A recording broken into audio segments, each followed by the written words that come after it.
በ0990 የተላከልን ጥያቄ እናገኛለን።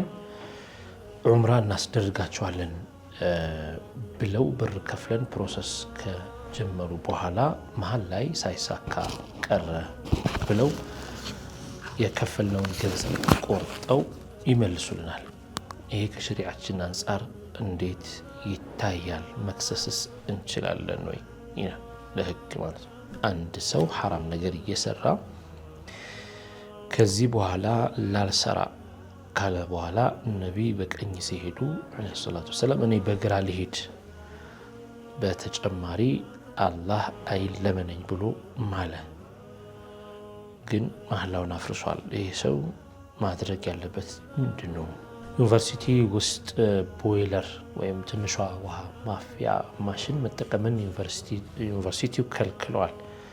ተደብቆ ዶርም ውስጥ መጠቀሙ በሸሪዓ ይፈቀዳል ወይ? በዝርዝር ለማስረዳት ያክል እኔ የዩኒቨርሲቲውን ካፌ ከማይጠቀሙት መካከል ነኝ። ማለትም መንግስት ለተማሪዎች የምግብ ፍጆታ የወሰነውን በቀን 100 ብር ነው የሚሰጠን። ስለዚህ አንዳንዴ ሻይና ሌሎችንም ነገሮች ለመጠቀም ይህንን ማሽን ወይም ደግሞ ቦይለር መጠቀም ሐራም ይሆንብኛል ወይ? እናቴ በወፍ በሽታ ታማብኝ ነበርና ጠላ መድኃኒት ነው ተብዬ ነበረ። ይሄ እንዴት ይታያል በእስልምናችን ይላል። ዱንያን የተወ ሁሉንም የያዘ ነው ይባላል። ይሄ ማለት ምን ማለት ነው ይላል። ብስሚላህ ራህማን ራሒም አልሐምዱሊላህ ወሰለላሁ ወሰለም ዐላ ረሱሊላህ ወዐላ አሊሂ ወሰሕቢሂ ወመዋላህ። ውድ የተከበራችሁ የሱና ቴሌቪዥን የጠይቁ ፕሮግራም ተከታታዮቻችን ነው። ጠይቁ ፕሮግራማችንን አሁን ጀምራለን። እስከ ፕሮግራማችን ፍጻሜ ድረስ አብራችሁን ቆዩ። መልካም ቆይታ ይሁንላችሁ ኢንሻአላህ። ሰላም አለይኩም። ወአለይኩም ሰላም ወራህመቱላህ። አመናችሁልን? አልሐምዱሊላህ። እንዴት ናችሁ? አልሐምዱሊላህ። መርሐባ። ከተለያዩ ቦታዎች የተለያዩ ጥያቄዎች መጥተዋል። ኢንሻአላህ እናቀርባቸዋለን። ወደ መጀመሪያው ስናልፍ በ0990 የተላከልን ጥያቄ እናገኛለን። ዑምራ እናስደርጋቸዋለን ብለው ብር ከፍለን ፕሮሰስ ከጀመሩ በኋላ መሃል ላይ ሳይሳካ ቀረ ብለው የከፈልነውን ገንዘብ ቆርጠው ይመልሱልናል። ይሄ ከሸሪዓችን አንፃር እንዴት ይታያል? መክሰስስ እንችላለን ወይ? ለህግ ማለት ነው። ቢስሚላሂ ራህማኒ ራሒም አልሐምዱሊላህ ወሰላቱ ወሰላሙ ዐላ ረሱሊላህ ወዐላ አሊሂ ወሰሕቢሂ ወመንዋላህ። أما بعد فأسأل الله تعالى أن يجعل نياتنا خالصة لوجهه الكريم وأن يوفقنا لما يحبه ويرضاه إنه على كل شيء قدير. يا إجارة معاملة من الرجوسوش بزي قداي يعني عندي بوتال تارجن يزي بوتال تصدين بلو ميسما مسوش يعني يتسمع مبت النجر ሙሉ ለሙሉ ሊሰጣቸው አንድ ውል ከተደረገ ውሉ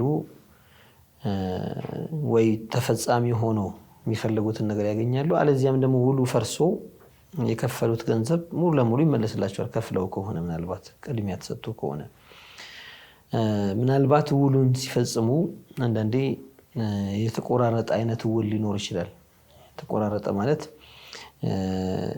ለምሳሌ ከዑምራ ጋር የሚያዝ ቪዛ እንደዚህ ይሆናል። ይሄንን ከዚህ ካንተ ገንዘብ የሚከፈል ነው። ከተከፈለ በኋላ ምናልባት ተመላሽ ላይሆን ይችላል። በሆነ ምክንያት ላትሄድ ትችላለህ። ወይ ቪዛው ከወጣና ከተከፈለበት በኋላ ምትቀር ከሆነ የቪዛው ገንዘብ ካንተ ወጥቶ እዛ ላይ ስለሚከፈል ክፍያ ስለሚፈጸም ይሄ አይመለስልህም። ወይ ደግሞ በፍላጎትና በፍቃደኝነት ትኬት ቁረጡልኝ ብለህ ተወክለናል። ከዚያው አንድ ስራ ቢሆንም ግን ከፋፍለውት የትኬቱን ደግሞ ይሄን ያክል ብር ተመላሽ ከሆነ ወይ ደግሞ አንተ ሳትሳፈረበት ከቀረህ በአንተ ምክንያት ከቀረህ ደግሞ ሸሪካው ካምፓኒው በሸሪዓ የሚገደብ ካምፓኒ አይደለምና አልተሳፈርክም። ስለዚህ ካልተሳፈርክ ራስህን ያስመለጥከው መጠቀምህን ብሎ ይቆርጣል የሚቆርጠውን ነገር ይቆርጣልና ከዛ ገንዘብ ላይ ይመልስልህ የተወሰነ ተመላሽ ገንዘብ ይኖራል ያ ነው የሚመለሰው ያኛው ግን ሸሪካው የሚወስደውን ይወስደዋል ጉዳዩ እኔ ጋር ሳይሆን የቲኬት ኦፊስ ጋር ወይም ደግሞ የኤርላይንስ ሸሪካ ጋር የትኛውም አይነት ኤርላይንስ ቢሆን የአየር መንገዱ ህግ ነውና ይህንን ነገር አውቀህ ግባበት ተብሎ በዚህ መልኩ ከፋፍለውት ካናገሩት ሰውየውን ማናገርም ያለባቸው በዚህ መልኩ ነው ያኒ ሁሉም ነገር የተወሰነው ልክ በኡጅራ መልክ እንደሆነ የተወሰነው ደግሞ በውክልና መልክ እንደሆነ የተደበላለቁ ስራዎች አብረው ስለሚገቡበት ነው እዛ ውስጥ ያንን ነገር አብራርተው ለያይተው ካስቀመጡና መርሐባ ተስማምቻለሁ ብሎ ከገባ ያንን ነገር አውቆት ፈቅዶ ከገባ ለየብቻው የተለያየ ሙዓመላ አድርገዋል ያንን ከነሱ ያላገኘውን ሰርቪስ መውሰድ የለባቸውም ያው ተጠቅመሃል ማለት የለባቸውም አልተጠቀሙምና በዚህኛው በኩል ግን ነገራውት ቀድሞ ነው አሳውቀውት ይሄን ሸሪካው ካምፓኒ ይቆርጣል ይሄኛው ቪዛ የሚሰጠው ድርጅት ደግሞ ቪዛውን አውጥቻለሁ ስለሚል አንተ ካልተጠቀምክበት ወይም ከተውከው ወይም አንዳንዴ ገንዘቡን ቅድሚያ ስለሚከፈል ተከፍሎ አንተ መግባት አትችልም ብሎ ይከለክላል አንዳንዴ ገንዘብ ተመላሽ አይሆንም የተከፈለው ገንዘብና እንዲህ አይነት ነገሮች ካጋጠሙ እኔ ልክ አንተን ወክዬ እንደምሰራ አድርገህ አስበኝ ለትኬት ጉዳይና ለቪዛ ጉዳይ በውክልና መልክ የሰራሁልህን ነገር የሚመጣውን ነቲጃ ወይም ደግሞ ዓቂባ ወይም ውጤት አንተው ራስህ ነህ የሚቆረጥም ከሆነ ይሄን ነገር አውቀህ ገባበት ሙሉ የሚመለስልህም ከሆነ አውቀህ ገባበት ብሎ ካሳወቀው ከፊሉን የኢጃራ አይነት ስራ ከፊሉን ደግሞ ልክ በውክልና አስጨርስልኝ ይሄን ነገር ብሎ እንዳዘዘው እንደቀጠረው ወይም እንደወከለው አድርገን እንወስድለትና በዛ መልኩ ይቆረጥ ይችላል በድፍን እኔ ዑምራ ወስዳለሁ ይሄን ብር ክፈለኝ ካለ በድፍን ምንም አይነት ነገር እንትን ሳይል عقد لازم ነው عقد لازم ከሆነ ያን ነገር ማድረግ አለበት ይተበቅበታል እሱ ለዚያ የተሻለው አካሄድ እና አማራጭ እዚህ ውስጥ የሚገቡ ሰዎች ይሄን ነገር ግልጽ አድርገው ማሳወቅና እነዚህ በኔ እጅ አይደሉም እኔ እጄ ላይ ያሉ ነገሮች አሉ ይሄን ማድረግ ነው ከዚህ ውጭ ያሉ ነገሮች ደግሞ በኔ እጅ አይደሉምና አንዳንዴ ከሰውየው ፓስፖርት ጋር የሚያያዝ ከሰውየው አሻራ ጋር የሚያያዝ የሰውየው የራሱ ችግር ሆኖ መግባት ማይችልበት ሁኔታ ይኖራል ኦሬዲ ቪዛ ለማግኘት ቲኬት መቆረጥ አለበት ይባል ይችላል ይሄን ነገር ቀድሞ ያሳውቃል ስለዚህ ቲኬት ልቆርጥልህ ነው ብሎ ይነግረዋል ከአንሁ في جزء من هذا المال ከዚህ ገንዘብ በከፊሉ በወክሎት እንደሚቆርጥለት ከፊሉን ደግሞ ኡጅራ እንዳደረገው አድርጎ ነው የሚሆነው ትንሽ ለሙዓመላ ግር የሚያደርጉ ነገሮች አሉ እንዳሰራር የተደበላለቁ ነገሮች አንድ ላይ መሆናቸው ልክ ውክልና ይመስል ነገር ቁረጥልኝ ያዝልኝ እንደዚህ ሆቴል ያዝልኝ مثلا ቲኬት ቁረጥልኝ ወይ ደግሞ ቪዛውን አሰራልኝ የሚመስል አይነት ነገርም አለው ከዚያ ባሻገር ደግሞ ለዚያ ነገር ትይዩ የሆነ ክፍያ መክፈልም ደግሞ አለው ለዚያ እኔ ይሄን ነገር ሙሉን አስጨርስልሃለሁ ቲኬት ቆርጥልሃለሁ ቪዛ እንደዚህ ያደርግልሃለሁ ሆቴል እንደዚህ ይዝልሃለሁ ይሄን ያክል ክፈለኝ ካለ ያኒ እኔ ያንተን ጉዳይ በመትፈልገው መልኩ ላረግልህ እሰራለሁ ይሄ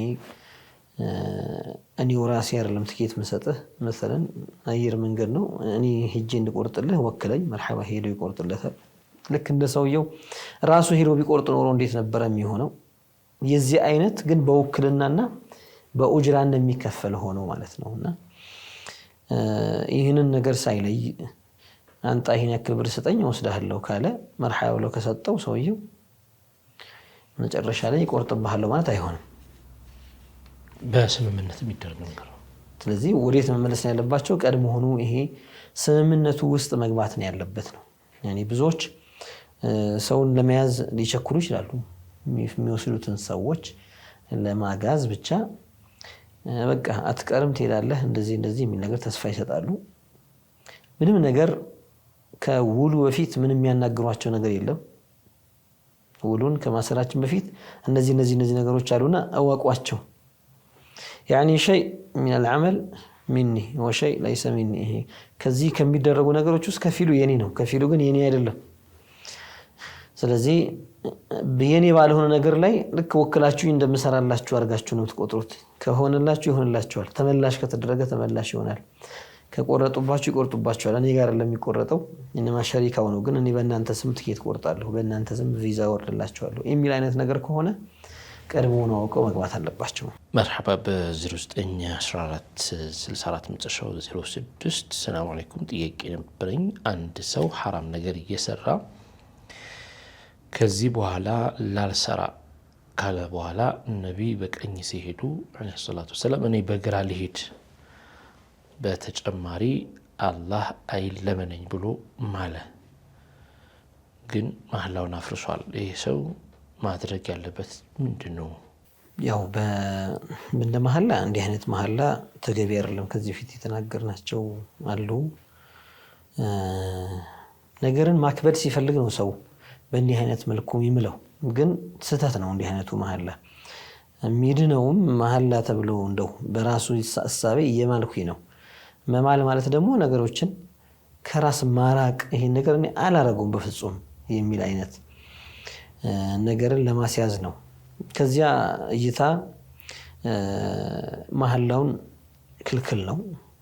እሳቸው እንደዚህ ካደረጉ እኔ እንደዚህ ሊሆን፣ ነብይ በቀኝ ኪር እኔ በግራ ልሄድ ምናምን ተብሎ አይማልም። ይሄ ሸርዓን የተከለከለ ነው። ሁለተኛ እንደ ሸሪዓዊ መሐላ ደግሞ ተደርጎ ደግሞ አይቆጠርም።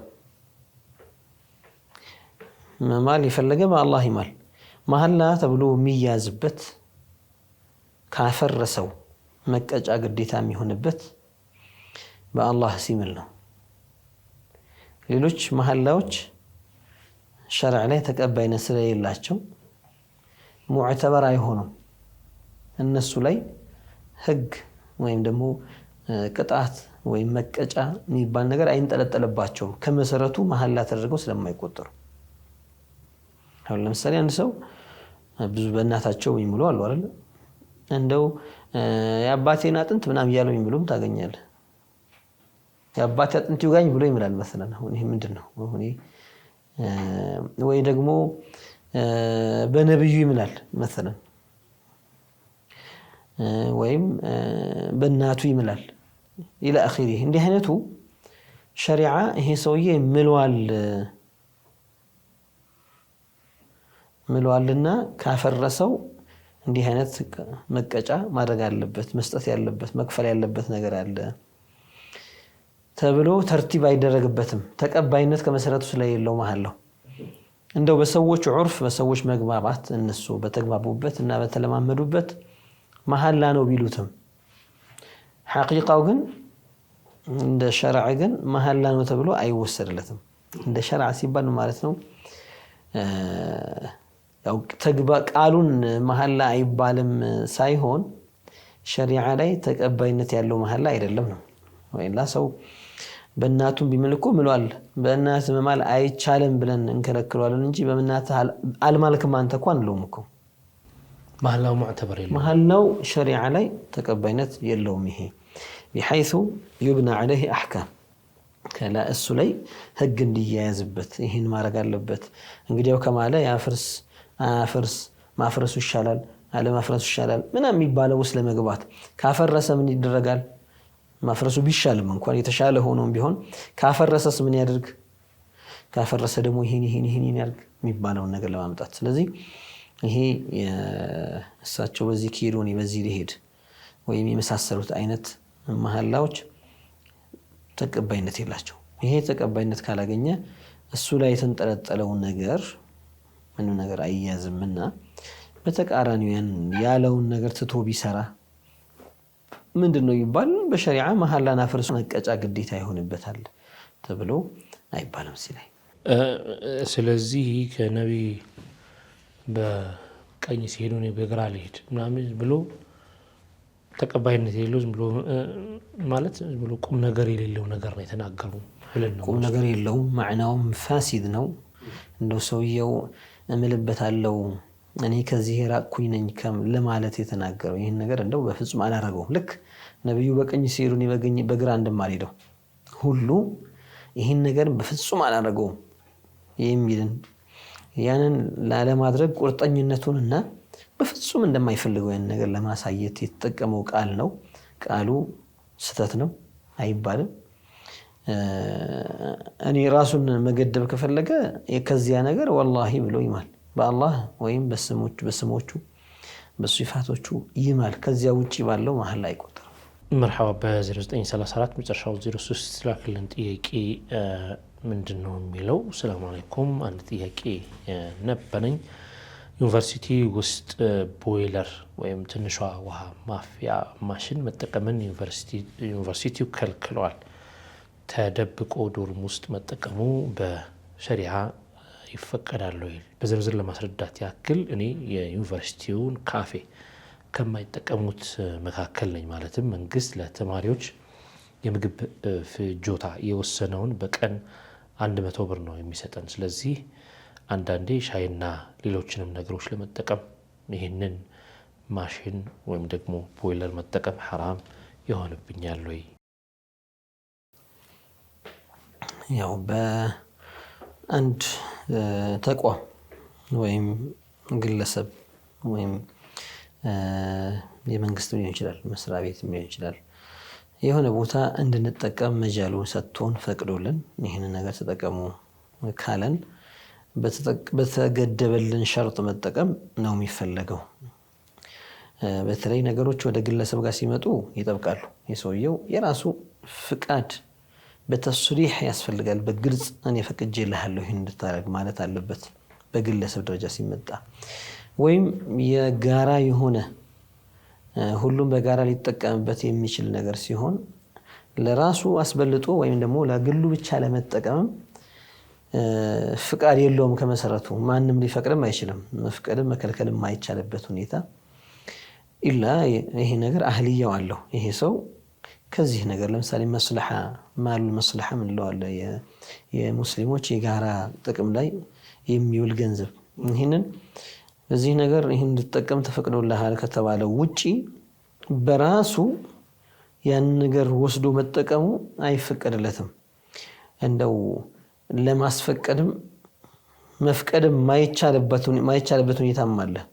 ከሚሰጠው ውጪ ይሄ ነው ላንተ የተخصصው ከዚህ ውጪ ላንተ አይገባህም የተባለ ልክ ገኒማ ቢኖር ሲከፋፈል ሸሪዓውን ጠብቆ መካፈል እንዳለበት ሁሉ ሐላፊው ወይም ደግሞ መሪው ደስ ስላለው ብቻ አንስቶ የሰውን ሐቅ ነው እየሰጠ ያለው ከዚያኛው ወስዶ ለዚህኛው ይሰጠውና እንዲህ አይነት ማንም ሰው መፍቀድ እንኳን ማይችልበት ሁኔታዎችም አሉ። ሶስተኛው የጋራ ወይም ደግሞ የተቸገረ ሰው ወይም ችግረኛ ሰው ቢጠቀምበት ይቻላል የሚባሉ ነገሮች አሉ። ያ ካልሆነ ግን መጠቀም የለበትም የሚባሉ من هذه الأموال الضائعة عندنا ጊዜ በሁኩማ እጅ ያሉ ገንዘቦች አው ገቢያቸውን በነብ ካሰብ ነው በተለያዩ መልኩ እንደ ሸሪዓ ሲታይ ማይፈቀዱ አይነት ሙዓመላዎች በዚያ መልኩ የተሰበሰቡ ገንዘቦች ብዙ ይኖራሉ። ሸሪዓ የሚከለክላቸው የሆኑ ነገሮችን ግን መንግስት በራሱ ህግና በራሱ አዋጅ በራሱ ህገ መንግስት ላይ አጽድቆ ያን ገንዘብ ሊሰበስብና ሊወስድ ይችላል። ያንን ነገር ሰርፍ አደረገዋለሁ ይላል። ይሄንን በተለያዩ የመራፊቆች ላይ በትምህርት ዘርፍ በመንገዶችና የጋራ መጠቀሚያዎች ዘርፍ ላይ ሊያውለው ይችላል። ከምግብ ጋርና ከእርዳታ ጋር የሚያያዙ ነገሮች ላይ ሊያውለው ይችላል። መሰረተ ልማት ለማሟላት ሊያውለው ይችላል። ለተለያየ ነገር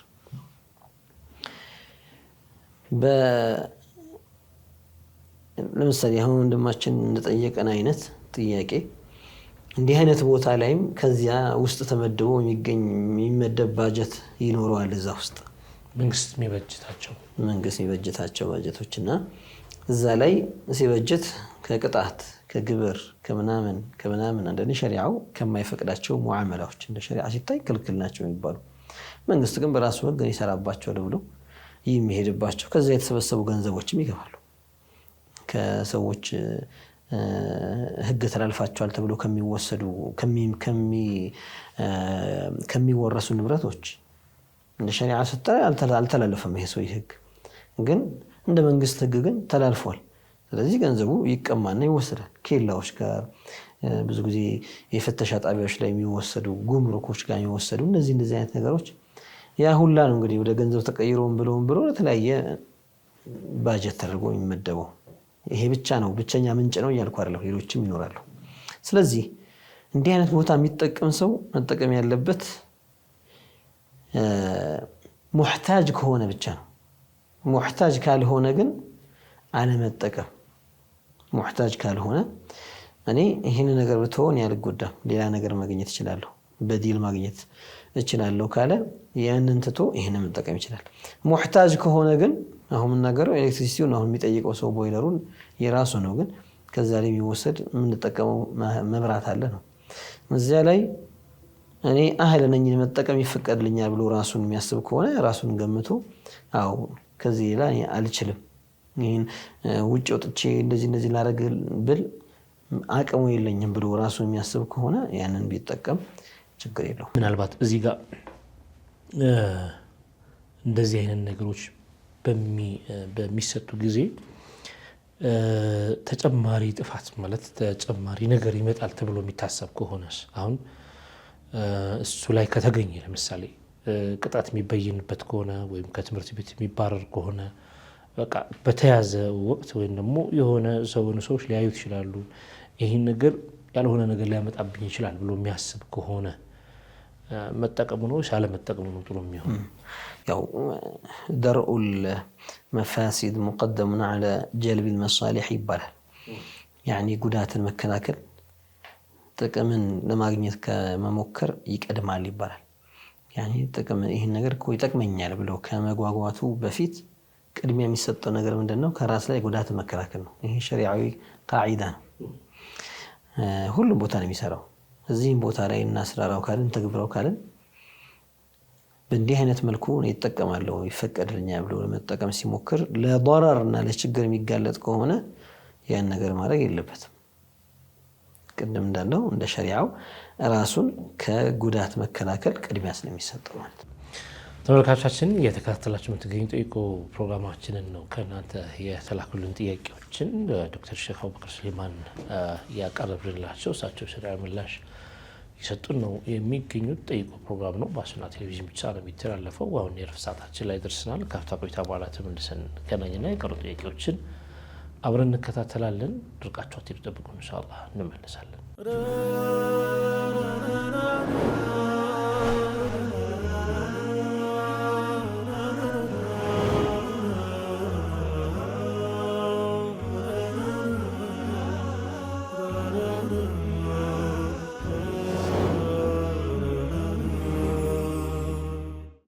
ተመሳሳይ ተመልካቾቻችን የምትከታተሉ ጠይቁ ፕሮግራማችንን ነው የፕሮግራማችን ለጁምዓ ምሽት 3 ሰዓት እንዲሁም ደግሞ እሁድ ቀን 7 ሰዓት ወደ እናንተ የሚተላለፍ ፕሮግራማችን ነው ካፍታ ቆይታ በኋላ ነው የተመለስነው በተለያዩ ጥያቄዎች ካሏችሁ በተለመዱ የስልክ አድራሻዎቻችን በኩል ደውሉልን ወይም ደግሞ ጻፉልን እንቀበላችኋለን ኢንሻአላህ መልካም ቆይታ በድጋሚ ይሁንላችሁ ኢንሻአላህ ወደ ተከታዩ ጥያቄ እናልፋለን ዶክተር በ093346 መጨረሻው 06 ሰላም አለይኩም እናቴ በወፍ በሽታ ታማብኝ ነበርና ጠላ መድኃኒት ነው ተብዬ ነበር ይሄ እንዴት ይታያል በእስልምናችን ይላል ያው ጠላ ማለት ከአስካሪ መጠጦች ውስጥ አንዱ ነው ያው ስሙን ማያውቁ ሰዎች ሊኖሩ ይችላሉ አንዳንድ ቦታዎች ላይ ያው የኸምርን በተለያየ ስም እንደ አይነቱ ስለሚጠሩት المهم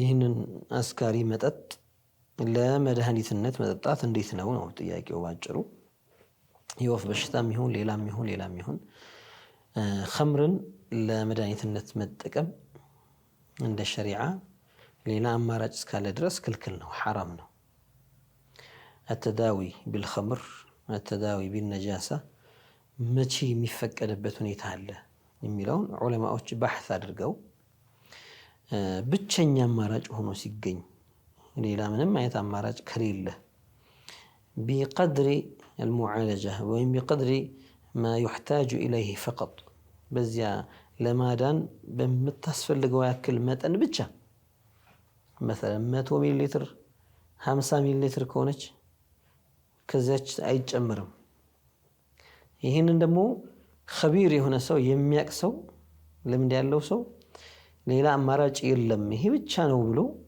ሲያረጋግጥ ይቻላል ያሉ ብዙ ዑለማዎች አሉ ከፊሎች አይቻልም በቃ ሙሉ ለሙሉ ይከለከሉም አሉ የለም خمر መድኃኒት ቢሆን አይሆንም ጎጂ ነገር ነው እንጂ መድኃኒት አይሆንም ብለው መድኃኒትነቱ ላይ ራሱ ላይ እምነትን ማይሰጡ ማለት ነው ማያምኑ ዳእ ነው እንጂ ዳዋ አይደለም ይሄ አንዳንድ አثሮች ላይ መጥቷል انما هي داء فليست دواء ይሄ በሽታ እንጂ እንዴት መድኃኒት ይሆናል የሚል አይነት አንዳንድ ጊዜ አንዳንድ يعني የጀረቡና የሞከሩ ሰዎች ደግሞ ይሄ በዚች ያክል መጠን በዚህ መልኩ ሲሆን ውስጡ ላይ ላለው ይዘት ይሄን ነገር ሊያድነው ይችላል ሊቆርጠው ፈንቅሎ ሊያወጣው ውስጥ ያለው ነገር ካለ ሊበጣጥሰው ለመሳሰለው ዳ ሙዕዲል የሆነና አስቸጋሪ የሆነ በሽታውና ሌላ ነገር ማያድነው ሆኖ እንዲህ አይነቱ አስካሪ ነገር በዚህ ያክል መጠን ቢወሰድ ያ ነገር ሰውየውን በሳያሰክረው ሰውየውን ወደ ስካር ሳይወስደው በሽታውን ብቻ ያጠፋለታል ተብሎ ከታመነ ያንን ማድረግ ይቻላል ያሉ አሉ እና በዚያኛው ከተከሄደ ያ ይሆናል ግን ወደ እንዲህ አይነት ነገር ውስጥ ከመግባት በፊት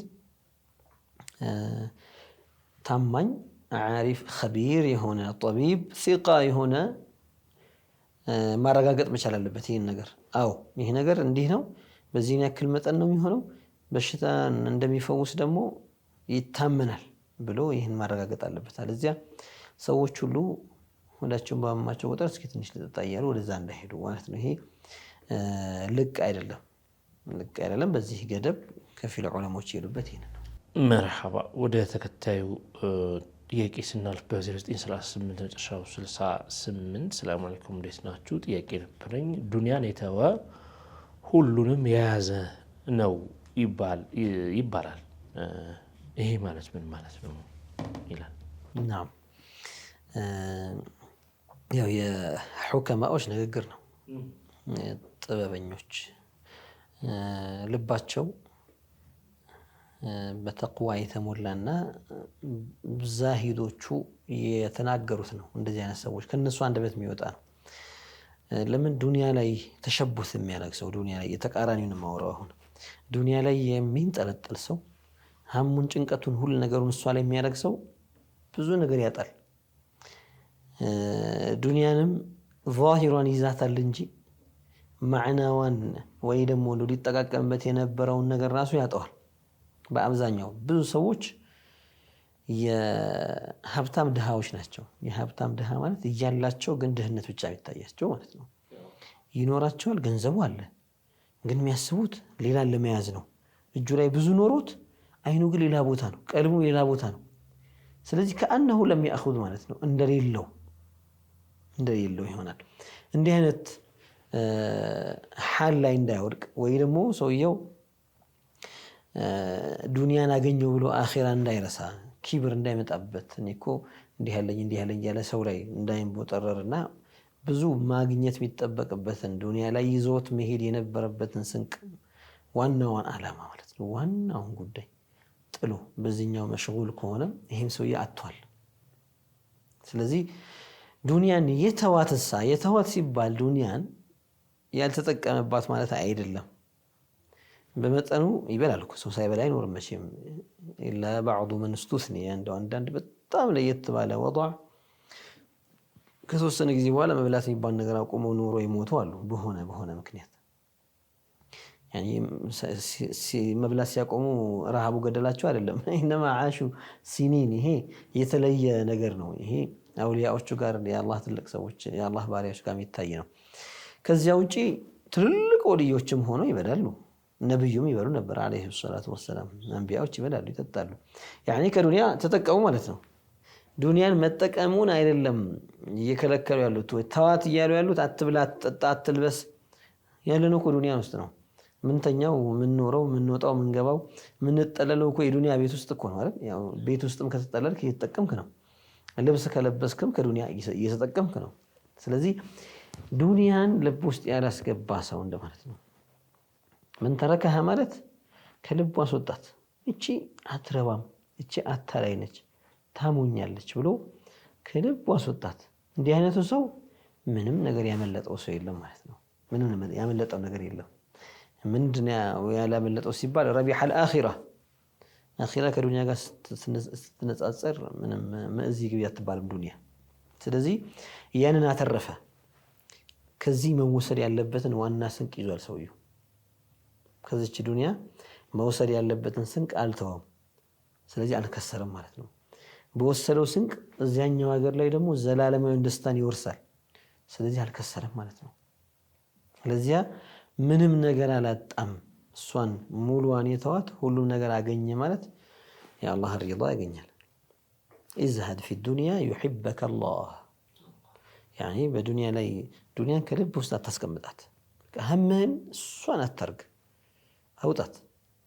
ለአስባብ ትጠቀምባታለህ። ለሰደቃም እኮ ገንዘብ እጁ ላይ ሲኖር ነው ተሰዱቅ የሚያደርገው።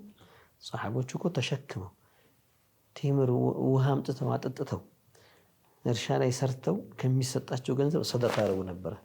የሰደቃ ጥቅም ሲነገራቸው ድሃዎቹ ራሳቸው ሄደው ሰርቼ ከስብ ያመጣና ሰደቃ ሰጣሉ ይላሉ። ዱንያን ለዛቷ አልፈለጓትም፣ በቃ አቅፈዋት ለመቀመጥ ማለት ነው። ኢነማ ለኸይር ነገር ተጠቀሙባት። ይሄ ምንም ችግር የለውም። ልባቸው ውስጥ ግን አልነበረችም። ይሄ እኔ መንገድ ላይ ነኝ ያለሁት፣ ወዴት እየሄድኩኝ? ወደ አኺራ ጉዞ ነው። ቀን በቀን ደግሞ እየተቃረብኩ ነው፣ እየደረስኩ ነው ወደዛ። ስለዚህ ከዚህ ሀገር ይዤው መሄድ ያለብኝ መያዝ አለብኝ። እሷን ካልያዝኳት ካልኩኝሳ ልክ መሬትን የሙጥኝ ብሎ አለቅም ያለ ሰው መሄድ ይችላል? እንዴት አድርጎ ይሄዳል? ያኔ እዛው ነው የሚቀረው አይደለ? ብዙ ነገር ያመልጠዋል ማለት ነው። ስለዚህ እንደዛ ለማለት ነው ትልልቆቹ ዱንያን የተዋት ሰው ሁሉንም ነገር የያዘ ያሉት። ከዱንያም የሚያስፈልገውን ለአኺራው የሚይዘውን ነገር ይዞ ሄደ። የቀልብ ራሐም የቀልብ ሰኪናም ጡማኢናም አገኘ። አላሁ ስብሓነሁ ወተዓላ ተገዝቶ አላህን ታዞ ቢሰፋኢል ቀልብ ያንን አገር ደግሞ አተረፈ ማለት ነው። ብዙዎች የምናያቸው ጥፋቶች ከዱንያን ከማስቀደምና ከመውደድ ጋር የሚመጡ ናቸው ለማለት ነው ዶክተር። አሁን በገንዘብ ወይ በሆነ ጥለውት ለሚሄዱት ጥለነው ለሚሄደው ሁላችንም ሰው እናቱ ጋር ይጣላል፣ ወንድሙ ጋር ይገዳደላል። ወንድሞቹን አጥፍቶ እሱ ቦታው ላይ ዘላለም የሚቀመጥ ይመስል እንደዚህ አይነት ጥፋቶች በጣም በርካታ ናቸው በአሁኑ ሰዓት እየተከሰቱ ያሉት እና ይሄ ሰውየው በጣም ማለት ይሄ ቀልቡ ላይ ምንድን ነው የወደቀበት ዶክተር? እንደው ሰውየው ብዙ ሰዎች ነበሩ አፈናቅለው የብዙ ሰዎችን ቦታ ይዘው መጨረሻ ላይ ጥለውት ነው የሄዱት። በማህበረሰቡ ዘንድ ይሄ ገሌ እንደዚህ ያደረገ ከምንትን ጋር ተመሳጥሮ ከባለስልጣኖች ጋር እንደዚህ አፈናቅሎ አኺራን ይሄዳል እና ይህንን ቆም ብለን ስለማናስብ ነው ዶክተር እንደዚህ አይነት ነገር የሚመጣብን። አብዛኛው ሰው የዱንያ ባህሪዋ ማሞኘት ማታለል ነው። ብዙ የምናያቸው ነገሮች ይሸነግሉናል፣ ያሞኙናል። ሰውነት ራሓ ይፈልጋል፣ ምግብ ይፈልጋል፣ ጥሩ ልብስ ይፈልጋል፣ ጥሩ መኖሪያ ይፈልጋል። ነፍስ ደግሞ ማትበላውም እንኳን ቢሆን መሰብሰብ ትፈልጋለች፣ ትጓጓለች እንዲህ አይነት ነገር ላይ። አሁን እኮ ዓለም ላይ ያሉ ትልልቅ ከበርቴዎች እኮ ለምንድን ነው ይሰሩን? አሁንም ሄዶ ካምፓኒዎቻቸው ሸሪኮቻቸው ምናምን ይከታተላሉ፣ ሂሳብ ያስባሉ ምናምን ያደርጉ። ለምንድን ነው የሰሩት ብትላቸው እኔ አሁን ሰው ቀጥሬ ለመስራት እና ሰዎች የስራ እድል ምናምን የውሸት ነው። ሮቦት ቢተካላቸው ደስ ነው የሚላቸው ከሰው ጋር ባይነካኩና ግን ገንዘቡ ቢያድግ። ስለዚህ ሰው ጋር ብቻ ሰው መጥቀም እንደዚህ የስራ እድል ምናምን ብቻ አይደለም። ታዲያ ምንድን ነው ሲባል ነፍስ ትጓጓለች። ነቢዩ የተናገሩት ነገር ነው ሰለላሁ ዐለይሂ ወሰለም ለው ካነ ሊብኒ አደም ዋዲን ሚን ዘሀብ፣ የሰው ልጅ አንድ ሸለቆ ወርቅ ቢኖረው አሉ። ወርቅ አንድ ሸለቆ ማለት በተራራና በተራራ መሀል ያለ መንገድ ማለት ነው። በጣም ትልቅ ነው። ወርቅ አይደለም ስንዴ ቢሆን እንኳን ሰውየው ልኩን እየሸጠ ልብስ እየገዛ ቤት ይኖርበታል። ወርቅ ቢኖረው ሌላ ሁለተኛ በኖረኝ ይላል። አላሁ አክበር። ሌላ ሁለተኛ አሁን አንድ ሸለቆ ነው። ሌላ ሁለተኛ ሸለቆ ደግሞ በኖረኝ። አላሁ አክበር። ወዲያውኑ ነው ይሄ ሐሳብ የሚመጣው። በቃ ይሄን ብትሰጠው ሌላ ሁለተኛ ያስባል። ይሄን ይዞ ሁለተኛ ደግሞ በኖረኝ ደግሞ ብሎ ነው የሚያስበው። አንዳንዱ እስኪያገኘው ድረስ ነው። ኧረ እኔ እንደው አንድ 10 ሚሊዮን አገኝ እንጂ ይላል አንዳንዱ። በቃ ሌላም አልጠይቅም ይላል። ከጊዜ በኋላ ይደርስበታል። ዱንያ አለች ያው ይለዋወጣል። እጁ ላይ ሲገባ ገና አንድ ሁለቱ ሲገባ ንያው ከ10 ወደ 20 ተሸጋግሯል። ያ አላህ 10 ጋር ሲደርስ ወደ 100 አካባቢ ሲደርስ በቢሊዮን የሚናገሩት ጋር እነሱ ጋር ማሰብ ይጀምራል። ያ አላህ በቃ እንዲህ እያለ ልክ እንደ ጨዋማ ውሃ ነው። በጠጡት ቁጥር ጥማት የሚጨምር ማለት ነው። ያ አላህ ሲጠጣው የሚጠማ ጥም የሚቆርጥ ሳይሆን ዱንያ እንደዛ ነችና ሐሏ حب الدنيا رأس كل خطيئة የሚል አثር ላይ መጣለ። ያኒ የተፈለገው ወደ ብዙ ወንጀሎች የሚወስደው ዱንያን አለቀጥ መውደድ ነው። አላህ ይጠብቀን። ዱንያን ከልኳ በላይ መውደድ፣ እሷ ላይ መንጠልጠል የሚባለው ነገር ብዙ ነገር ያበላሻል። በቃ ብዙዎች ነጋዴዎች ጋር እንሄድ ኢላ መን የኻፉላህ አላህ የሚፈሩት በስተቀር ብዙ ነብዩ ናቸው ያጋለጧቸው ሰለላሁ ዐለይሂ ወሰለም። ብዙዎቹ ሀብታሞች ምኖች ናቸው ብለዋል? ወደ እሳት ናቸው ብለዋል ነብዩ ሰለላሁ ዐለይሂ ወሰለም። አብዛኞቹ ሀሊኮች ናቸው ብለዋል፣ ጠፊዎች ናቸው ብለዋል። ለምንድን ነው ሲባል እዛ ጋር ለመድረስ ቶሎ ለመድረስ ይልና ይዋሻል። ሰው ሊገዛው ይመጣል። ነውሩን ካሳየሁት አይገዛኝም ይላል። ነውሩን አይቡን ይደብቀዋል። የሚሸጠውን ነገር ኦሪጂናል ያለውን ኦሪጂናል ነው ይሸጣል። የውጭ ነው የምንፈልገው ያሉት የሀገር ውስጡን የውጭ ነው ብሎ ሌላ ፓኬድ ምናምን አድርጎት ሌላ ነገር ቀይሮለት ይሸጣል። ከዚያ የሆኑ ተጨማሪ ገንዘቦች ያገኝበታል ብሎ የሚያስብ ከሆነ ሸሪዓ ላይ የማይፈቀዱ ከዚህ በፊት በጥያቄ ምልክት የተነሱ ብዙ ናቸው። ለሆነ ሰው ለወኪሉ ገንዘብ ያበላውና አብሽርን ይሰጣለው አንተ ከኔ ግዛ ይለዋል። ወኪል ነው። ወኪሉ የትም ቦታ ሳያጣራ ምን ሳይል ከሱ ጋር ሙዓመላ ያደርጋል። ይሄንን ሁክሙን እኮ ያውቀዋል እኮ አይቻልም። በቃ እንደ ደንበኛ አድርጎ ይሄን ነገር ያጎርሰዋል ብሎ እየመጣ ሰውየው ከሱ ይገዛል። ባለ ንብረቱ ምን አድርጎ ነው የሚገምተው? የላከ ወኪል አጣርቶ ጥሩ ዋጋ መርጦ እንደገዛ። ይሄ ግን በፕሮፎርማ ምናምን እንደሚያደርጉት የሚጫወትበትና ይዞለት ይላል። ለምን? ይሄ ነጋዴ ምን ስለሚያደርገው ገንዘብ እየሰጠ ስለሚያተለው። ሌሎችም አላህ ይጠብቀን፣ አላህ ነጃ ይበለን። ሸሪዓ ላይ የማይፈቀዱ ሙዓመላዎች ውስጥ ይገባል። ለምንድን ነው እዚህ ውስጥ የሚገባው? በሐላል ቢሸጥ ኪፋያውን እኮ ያገኝ ነበር እኮ። ሪዝቁ መቅሱም። ሰው ጾም ረመዳን ሲገባም እኮ ይረበናል። አቶ ዛሬ እራቱ የሚበላው ሳይኖረው ተርቦ ቢያድር ይሻለዋል ሐራም ከሚበላ። ምሳውን አልፎ እራት ቢበላ ምንም አይደለም። ምሳ በልቶ እራት ቢያጣ ቁርስን ዘሎ ምሳ ጋር ቢመጣ ምንም አይደለም፣ አይሞትም። አንዳንዴ እኛ እንደውም ለተጨማሪ ረፋህያ እንደው ይሄን በኖረኝ እነንተና ቤት እንደገዙ እኔም ሮጬ መግዛት አለብኝ፣ መኪና እንደገዛ መግዛት አለብኝ፣ ህንፃ እንደሰራ እኔም መስራት አለብኝ እያለ ነው ነጋዴው እዚህ ጋር ሙዓመላዎችን የሚያበለሻሸው።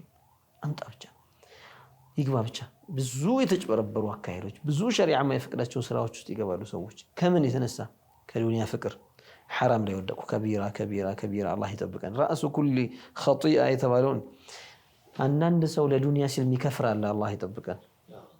በቃ አጠፋው ማለት ነው። የዱንያ ፍቅር አጠፋው።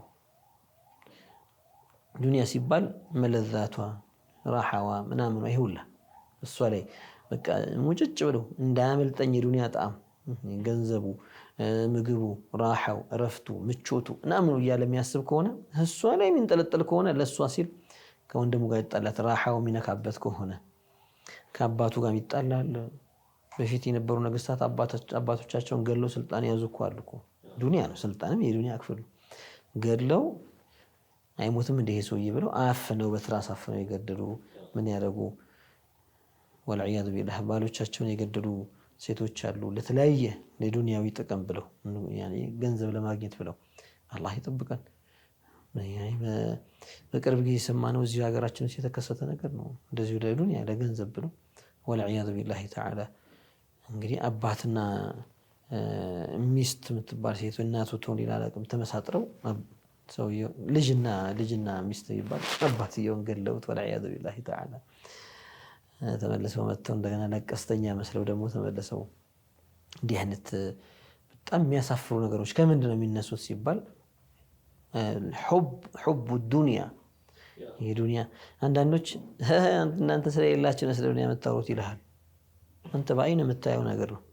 ሰዎች ምን ያህል እንደሚጨመላለቁ ምን ያህል ወንጀል ውስጥ እንደሚወድቁ ምን ያህል በዱንያ ምክንያት ገደል የገቡ ሰዎች ራሳቸውን ለአደጋ ያጋለጡ ሄደው መጨረሻ ላይ በከፈን ነው የሚወጡት።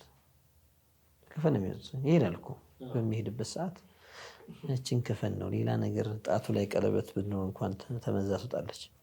በጣም የሚወደው ሰው እንኳን ቢሆን ቀለበቱን አይተውለትም። ምክንያቱም ምን ያደርግለታል ነው የሚባለው፣ ይውጣ ነው የሚባለው። እርግፍ አድርጎ ቤቱን፣ ንብረቱን፣ መኪናውን፣ ድርጅቱን ያ ይለፋለት ይዞት ሁሌ ከሱ ጋር ሙራፊቅ የነበረው ያን ሁላ እርግፍ አድርጎ ብቻውን ሄደውና ትልቆቹ ሰዎች የሚናገሩት ዱንያን የተዋት ከልቡ ያስወጣት ሰው ሁሉን ነገር አገኘ ያለው ትልቅ ሕክማ ነው። ለዛ ነው አንድ ነገር ከተሰራ በኋላ ሰው ሊደንግጥ ይችላል። ከዛ አንዳንዱ ሰው ቢመከር ቢዘከር ይሄ ነገር እኮ ዱንያ ነው ተው አላህን ፍራ ሲባል ቢባልም ሽማግሌዎች ቢመጡ አሻፈረኝ ይላል። በጭራሽ አይሰማም። እንደዚህ አይነቱ ሰው ዶክተር ቀልቡ ላይ ነው ችግሩ ማለት ስለተደፈነ ነው እንደዚህ የማይሰማው። ይሄ ዱንያ ፍቅር ዱንያ ላይ በይበልጥ መንጠልጠል አላህ ይጠብቀን። ትልቅ የገፍላ በር ነው። ልብን ድፍን የሚያደርግ ማለት ነው። ድፍን የሚያደርግ ለምን እሱ ላ የራ በይነ ዐይነይሂ ኢላ ዱንያ የፊት ለፊት የሚታየው እሷ ነች። ሁለተኛ የሆነች ነገር እንትን የምትልበት ፈቅር ውስጥ የሚገባ ነው ይመስለው ያላገኝ አድርጎ ነው የሚያስበው። እና ያንን ነገር ሱብሓነላህ እኛ ዱንያ ላይ በህይወት ለመቀጠል በቀን አንድ ጊዜ ቢበላ ሰው ይበቃዋል እኮ እንደው በኖርማሉ ሷሐቦቹ ብዙ ሷሐቦች በቀን አንድ ይበሉ ነበር ይላሉ ዑለማዎች። ብዙዎቹ ሁለቴ የሚችሉት ሁለቴ ይበላሉ። ከዛ በላይ ሶስቴ እንኳን መብላት አልተለመደም ነበር። ሶስቴ አራቴ ምናምን የሚበላ ሰው ይሄ ምን አይነት ሰው ነበር የሚባለው ስላልተለመደ። ሐታ በሀገራችን ባህል እንኳን ሁለቴ ነው ይበላ የነበረው በድሮ እንትን። አሁን ያው ሌሎች ባህሎች እኛ ውስጥ ገብተው እንትን ብለውን ነው። አልሙሂም አንድ ጊዜ እንኳን የሚበላ ሰውዬ እኮ አይኖርም። ምኖረው ለምንድን ነው የሚለውን ነገር ካሰበው እኔ ምኖረው አላህን ልገዛ ነው ካለ ለመኖር የሚያስፈልገውን ያክል ከተጠቀመ እኮ በቂ ነው። ለመኖር የሚያስፈልገውን ያክል ተጠቀመ። የሚኖረው ለዓላማ ነው። ለመኖር ደግሞ መብላት ስላለበት ነው እንጂ እንሽክርክሪት አይደለም። አንዳንዱ ሰው ለመብላት ይኖራል፣ ለመኖር ይበላል። ያኔ ለምን እንደምትበላው ብትለው እንዴ በህይወት መኖር እኮ ስበላ ነው ይላል። እሺ ለምን እንደምትኖረው ስትለው ኑሮ እንዳለ መፍጨርጨሩ ደግሞ ሊበላ ነው። ያን ምንም ዓላማ የለውም። እዛ ጋር ሮጦ የሚበላውን የሚለብሰው ምኑን ማመቻቸት ነው። እንደዚህ ዙር እሽክርክሪት ለመብላት መኖር፣ ለመኖር መብላት። ከዛስ በቃ እዚሁ ተንደባሉ። ከዛ በኋላ ሞት ሲመጣ ባዶ ሆኖ መሄድ አላህ ይጠብቀን። እና እኔ ለመኖር እበላለሁ፣ ግን ለምንድን ነው የምኖረው? ለምንድን ነው የተፈጠርኩበት ዓላማ አለ ብሎ መብላትን፣ መልበስን፣ ማጌጥን፣ መሽቀርቀርን ይሄ ቤት ምናምን እንደዚህ ፈኽፈኻ ምናምን መፈለግን ዓላማ አድርጎ አይዘው ማለት ነው። መጠቀሚያ አድርጎ ይዘዋል። ምን እንዲኖር መኖሩን ስለምን ይፈልገዋል? አላህን ሊታዘዝና ዒባዳ ሊያደርግበት ለአኺራው ስንቅ ሊያዘጋጅበት። አላሁ ስብሓነሁ ወተዓላ ፈተና አድርጎብን ነው የዱንያን ነገር። አላህ እኮ ምንም አይሳነውም። ሁሉን ነገር የተዘጋጀ መንና ሰልዋ በኑ እስራኤል እኮ ፈትራ ሚነ ዘመን እኮ በልተዋል እኮ። የተዘጋጀ ነገር እየወረደ ማለት ነው። ቀቅላ ይባል፣ አብስላ ይባል፣ ቁረጣ ይባል፣ ፍጫ ይባል፣ ይሄን እንደዚህ ያደርገህና ይሄ ግዛና ምናምን ሳይባል ይመጣል መብላት። አላህ የበሰለ ምግብ ዞር ባለን ቁጥር እንዲኖረን እያደረገ እኮ ልንበላ እንችላለን። አኺራን እዚሁ እየበላን መኖር ነው እንደ ጉዳዩ። ግን ይሄ አይደለም ዓላማው። ዓላማውን አውቆ ሳይስት የሚሄደው ታዲያ ማን ነው? ብስል ሰው ነው። ስለዚህ ብስልና ጥሬው መለያ ነው ማለት ነው።